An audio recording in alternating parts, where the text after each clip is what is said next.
Eu queria voltar ao tema de um dos vídeos passados e conversar com você um pouquinho sobre de onde os escritores tiram as suas ideias, as ideias para os seus livros, para as suas histórias.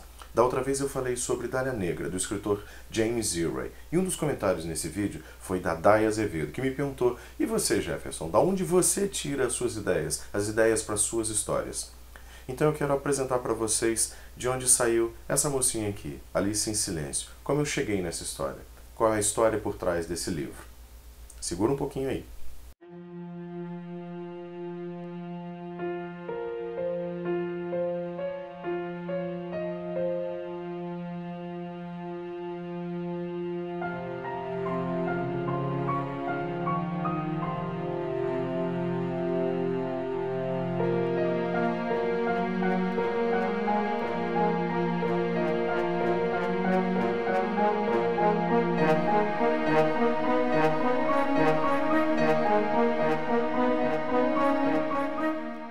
Escrever Alice em Silêncio foi uma espécie de desafio. Um desafio autoimposto, mas com uma pressãozinha externa. Foi a primeira vez que eu escrevi com prazo. Eu tinha que terminar cada capítulo em 1, 2, no máximo 3 dias. Você já vai entender o porquê disso. Eu tinha terminado de escrever uma história e ainda estava meio sem ideia do que fazer a seguir. Até que, em determinada manhã, minha esposa passou perto da minha mesa de trabalho e perguntou se eu não tinha nenhuma indicação para dar para ela, que ela estava sem livro para ler, que eu baixasse ou que eu arrumasse um livro para ela ler. E quando ela foi embora, eu tive uma ideia. Que tal se eu produzisse um livro para ela? Eu acho que eu passei alguns minutos olhando para a tela em branco do editor de texto sem ter a mínima noção do que eu ia escrever. Mesmo quando eu comecei a digitar o primeiro parágrafo, eu não sabia que rumo a história ia tomar. Até que eu percebi que estava chovendo e que era noite e que o personagem principal, que é o narrador da história, talvez estivesse numa estrada, sozinho. Talvez fosse virada de ano. E aí eu me lembrei de uma parte da minha própria história, da história da minha família. Uma história não muito agradável, vamos dizer assim. E ela me serviu de base para a primeira parte de Alice em Silêncio. No final de 2002 para 2003, nós morávamos em Angra dos Reis, num condomínio com 10 casas. 5 de um lado, 5 do outro. A nossa casa era número 5, a última do lado direito. Bem atrás do condomínio, imediatamente atrás da nossa casa, existia uma encosta íngreme muito alta, cheia de vegetação, de árvores, de flores. Tinha até um vizinho que estava plantando árvores frutíferas ali. Os nossos filhos ainda eram bem pequenininhos, quase bebês, um garotinho gorduchinho e uma menininha que só balbuciava. Eu me lembro que um determinado dia a gente voltou de viagem e ainda passou umas horinhas, alguns minutos, conversando com os vizinhos na área de lazer bem ao lado da piscina. Até que começou a serenar e a gente entrou para dentro de casa. Os nossos quartos ficavam no segundo andar, o meu e da minha esposa na frente e das crianças na parte de trás, com uma janela que dava para essa encosta, para essa área verde. Eu também me lembro que, perto da hora de dormir, eu fui fechar a porta do nosso quarto, que dava numa sacada, numa varandinha, para o pátio central do condomínio, e eu dei uma olhada na nossa árvore de Natal, que estava bem à minha esquerda. É uma árvore que a gente ainda tem até hoje e monta na sala da nossa casa. Mas naquela época ela não cabia na casa pequena que a gente tinha. Então ficava aquela árvore enorme, cheia de enfeites, de 2,10 metros de altura, na varanda. E a chuva tinha engrossado um pouco e já estava ventando um pouco. E eu pensei, será que essa árvore não pode cair lá embaixo, em cima do meu carro, que ficava imediatamente embaixo do meu quarto? Mas achei que não. Fechei a porta e fui dormir. Nós fomos acordados às 2, 2:30 da manhã por um estrondo enorme, um barulho ensurdecedor, que chegou a tremer a casa. A primeira coisa que eu pensei quando eu abri os olhos e me sentei na beira da cama foi: a árvore caiu em cima do meu carro. Mas não tinha sido nada disso. Eu abri a porta e a árvore estava bem quietinha ali do lado esquerdo, sofrendo um pouquinho com a ventania. Só que lá fora no mundo, uma chuva torrencial, uma verdadeira tempestade, parecia querer engolir tudo. Eu dei um passo e fui até a grade de proteção para olhar o condomínio, para entender de onde tinha vindo aquele ruído, aquele barulho enorme. Com o canto do olho, eu vi que tinha alguma coisa errada na piscina. Era estranho, a piscina era muito azul e parecia que uma espécie de nuvem marrom estava invadindo a piscina. E aí eu fui até a beirada da casa e olhei para a encosta imediatamente atrás da minha casa. Aquela área verde, cheia de árvores, cheia de flores, tinha descido inteira com a tempestade, exatamente atrás da minha casa.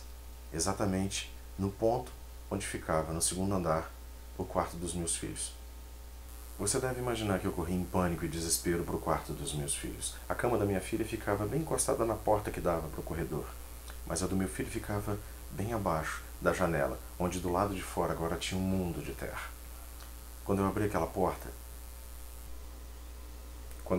porta, o que eu vi foram duas criancinhas dormindo tranquilamente o sono que elas costumam ter, como se nada estivesse acontecendo, como se uma tempestade violentíssima não estivesse tentando destruir a cidade lá do lado de fora.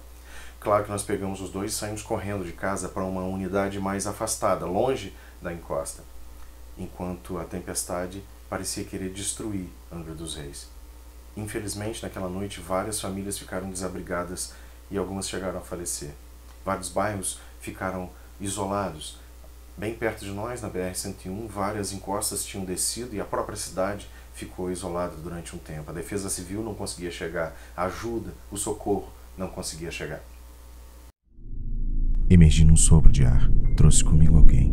Puxei da lama com dificuldade e a coloquei para fora, pelo vidro estilhaçado. Ela rolou pela traseira inclinada do furgão e foi parar no chão. Saí depressa. Escorreguei até ela. Era uma menina. Estava coberta de lama como eu. Deixei a água da chuva molhar seu rosto. Coloquei o indicador direito em seu pescoço. Alice, acorde. Não, Alice em Silêncio não é uma história autobiográfica. Você não vai encontrar os fatos que eu narrei sobre mim mesmo e sobre a minha família dentro da história daquela garotinha perdida. O que eu fiz foi utilizar todo aquele sentimento, aquele desespero, aquela sensação de isolamento, de impossibilidade de obter ajuda, e todo o cenário de tempestade, de devastação que eu testemunhei para criar a primeira parte, o primeiro ato da história da Alice e do Pedro Malta. E antes que eu terminasse o primeiro parágrafo, aquele que eu demorei para começar a escrever, eu já tinha uma boa noção do que eu queria para aquela história. E se no meio de uma tragédia, de uma tempestade devastadora, você descobrisse que existe uma pessoa que consegue curar qualquer ferida ou doença com apenas um toque? Lembra que você está isolado, que o socorro não chega, que as pessoas estão desesperadas, que elas estão caindo ao seu redor. E se você descobrisse que é verdade, que existe essa pessoa, o que você faria? E se essa pessoa fosse só uma garotinha, indefesa? E se não fosse nada disso? Agora vamos lembrar que eu disse logo ali atrás que eu comecei a escrever essa história nova, Alice em Silêncio, porque minha esposa me pediu um livro novo para ler. Eu terminei o primeiro capítulo, entreguei para ela e ela voltou muito mais rápido do que eu achei que voltaria. E pediu o segundo capítulo. O que me sobrou foi dizer: ainda não tem. Lembra que eu disse que eu escrevi como uma espécie de desafio, com um prazo? Era a pressão externa dela, de buscar um capítulo novo a cada dia ou no máximo 2 dias.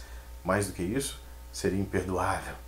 Amantes inveterados que eu e ela somos de seriados de TV, principalmente esses com história contínua, em que cada episódio termina com um gancho impossível de ser ignorado, e você precisa assistir o próximo, e o próximo, e o próximo, eu acabei imprimindo esse tipo de subterfúgio nos finais dos capítulos de Alice em Silêncio. A história conta como essa garotinha foi salva pelo Pedro, que tenta protegê-la de todas as formas das pessoas, porque elas acreditam de verdade, no meio de toda aquela tragédia, que essa menininha é capaz de tocar uma pessoa e curar todas as suas enfermidades e todas as suas feridas.